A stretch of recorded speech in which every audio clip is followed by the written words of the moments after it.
தமிழ்நாட்டில் டாஸ்மாக் மதுபான வழக்கு இன்னும் முடிவுக்கு வராத நிலையில டாஸ்மாக்ல குறைந்த விலை மது பாட்டில்கள் கிடைக்கிறது இல்லைன்னு புகார் எழுந்திருக்கு.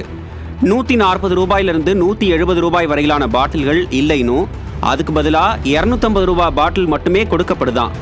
இது மூலமா கமிஷன் கலெக்ஷன் அதிகரிக்க ஸ்டாலின் அரசின் தம்பிகள் கையில் எடுத்திருக்கிற புது யுக்தியான்னு மதுப்பிரியர்கள் சந்தேகம் எழுப்பியிருக்காங்க. சென்னை மண்டலத்தில் தென் சென்னை, வட சென்னை, மத்திய சென்னை, காஞ்சிபுரம், திருவள்ளூர் உள்ளிட்ட 8 மாவட்டங்களுக்கு அம்பத்தூர், செம்பரம்பாக்கம் கிடங்குகளில் இருந்து மதுபானங்கள் விநியோகிக்கப்படுது.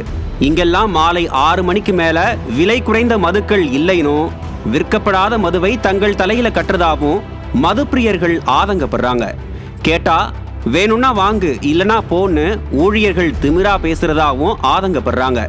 இதற்கு காரணம் குறைந்த விலை மதுவை தங்களோட உடன்பிறப்புகள் நடத்துகிற பாருக்கு ஸ்டாலின் அரசு கொடுக்கறதாவும், அது மூலமா தங்களோட கல்லாவை கட்டுறதாவும் சொல்றாங்க விவரம் தெரிஞ்சவங்க.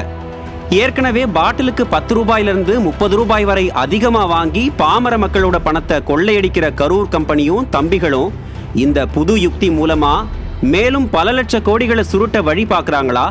டாஸ்மாக் முறைகேடில் சிக்கியிருக்கிற தம்பிகள் சிக்குவாங்களா, தப்பிப்பாங்களான்னு தெரியாது. ஆனா இந்த ஒரு துறையில அடிக்கிற கொள்ளையே அடுத்த தேர்தலில் இந்த அரசு தோக்க முக்கிய காரணமா இருக்கும்னு சொல்றாங்க அரசியல் புரிஞ்சவங்க.